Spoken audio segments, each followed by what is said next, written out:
Chacun, je le pense, aura entendu parler cette semaine et accueilli à sa manière le rapport de la commission indépendante mandatée par nos évêques pour tenter de faire la lumière sur les abus sexuels dans l'Église en France depuis plus de 50 ans. Devant cet événement qui fera date, la justice des hommes et celle de Dieu sont convoquées. Elles rendront leur verdict, chacune selon ses critères et ses modalités. À ce sujet, avec gravité et lucidité, la seconde lecture de ce dimanche nous rappelle que pas une créature n'échappe à la parole de Dieu, c'est-à-dire au Seigneur lui-même, car tout est soumis à son regard. Nous aurons à lui rendre des comptes. Comment bien interpréter cette parole de l'Écriture? L'enjeu est à la fois de ne pas nier ou sous-estimer la véracité de ce verset, tout en évitant les fausses interprétations de la culpabilisation ou d'une conception corrompue de la peur de Dieu. L'auteur de la lettre aux Hébreux ne pousse pas le lecteur à redouter Dieu et son jugement, au point de pousser toujours plus à s'éloigner de celui qui a voulu se faire proche de nous, notamment dans le mystère de l'incarnation. Tout au contraire, ce verset de l'Écriture nous amène à reconsidérer le beau don de la crainte de Dieu que nous recevons particulièrement au jour de notre confirmation.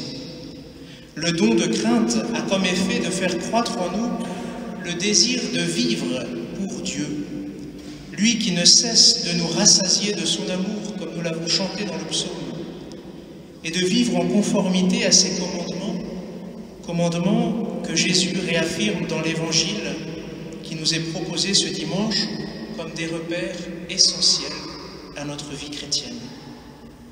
Finalement, l'auteur de la lettre aux Hébreux ne fait que dire autrement ce que l'apôtre Saint Jacques dit dans son épître au sujet de la justice et de la miséricorde. Il renvoie chacun à sa liberté et sa conscience en rappelant que personne, certainement pas les chrétiens, ne pourront dire à la fin de leur vie « Je ne savais pas que j'aurais un jour à rendre des comptes à Dieu ». Je viens de dire que nous sommes aussi renvoyés à notre conscience. Mais qu'est-ce que la conscience? C'est une notion qui revient souvent ces temps-ci, mais force est de constater qu'il règne autour d'elle beaucoup de confusion.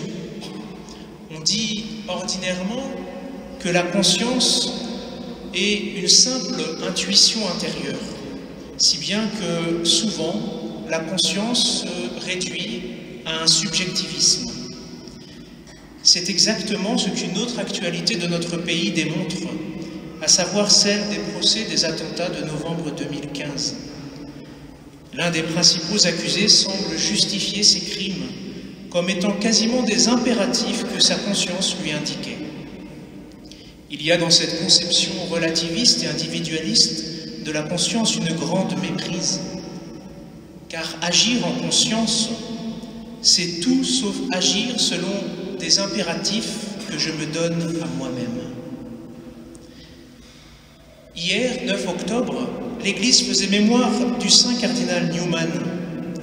Cet anglican de naissance, si l'on peut dire, après de longues années de réflexion, décida de demander à être reçu dans l'Église catholique qu'il avait résolument reconnue, comme il l'écrit, l'unique bercail du Christ, et qui est un auteur incontournable à côtoyer pour essayer de percevoir ce qu'est le grand mystère de la conscience. Pour saint John Henry Newman, la conscience, ce sont ces mots, c'est la voix de Dieu qui vient du fond de l'homme et parle à son cœur. La conscience est la voix de Dieu qui vient du fond de l'homme et qui parle à son cœur. N'est-ce pas merveilleux de savoir qu'au fond de tout homme, il y a ce sanctuaire de la conscience où l'homme peut se retrouver, s'il prend le temps d'écouter la voix qui en émane, non pas face à lui-même, dans un narcissisme égoïste, mais face à Dieu. D'où cette question impérieuse pour nous. Prenons-nous le temps chaque jour d'être à l'écoute de cette voix de Dieu qui vient du plus profond de nous-mêmes. Ne négligeons-nous pas trop cette voix de Dieu en nous. L'enjeu, chers frères et sœurs, est très grand. Comme le cardinal Newman le soulève, plus l'homme néglige la voix de sa conscience, c'est-à-dire la voix de Dieu en lui, plus il s'animalisera, plus il deviendra une bête pour l'homme. Mais au contraire, plus l'homme s'habituera à écouter la voix de son Dieu en lui, plus il s'humanisera, plus il agira de manière humaine. L'écoute de sa conscience, c'est certainement ce qui a conduit cet homme juste de l'évangile de ce dimanche à se jeter aux genoux du Maître pour lui poser l'une des questions les plus fondamentales de notre existence: que dois-je faire pour avoir la vie éternelle en héritage? La conscience, c'est ce qui nous permet de comprendre que le meurtre, l'adultère, le vol, les faux témoignages, le tort fait à autrui, la négligence de notre père et de notre mère ne sont pas simplement des choses mauvaises à éviter, mais des insultes à la présence de Dieu en nous et en toute personne. La conscience est aussi ce qui nous permet de ne pas refuser toutes les fois où le Seigneur Jésus, comme pour cet homme de l'Évangile, pose son regard sur nous et nous dit qu'il nous aime.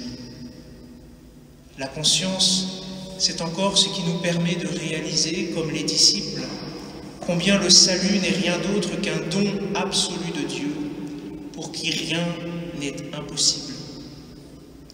La conscience est aussi ce qui nous donne de réaliser qu'aimer et donner notre vie pour ceux que Dieu aime, et spécialement les pauvres et les petits, ce n'est pas une injonction de la morale, mais une libérante exigence de l'amour. Au terme de l'audience générale de mercredi dernier à Rome, le Saint-Père a invité les catholiques français, c'est-à-dire nous tous, à assumer leurs responsabilités pour garantir que l'Église soit une maison sûre pour tous. Parmi nos responsabilités, il y a bien évidemment celle de demeurer vigilants à tous les signes de détresse que nous pourrions percevoir, spécialement chez les plus petits d'entre les hommes, et de ne pas les taire. Parmi nos autres responsabilités de baptisés, il y a aussi celle de chercher à vivre à l'écoute de la voix de Dieu en nous, c'est-à-dire en fidélité à notre conscience, qui nous fera découvrir, si nous savons y être fidèles, que nous n'avons d'autre objectif dans nos vies à nous fixer que celui de marcher à la suite du Christ, qui ne cesse de nous redire jour après jour: viens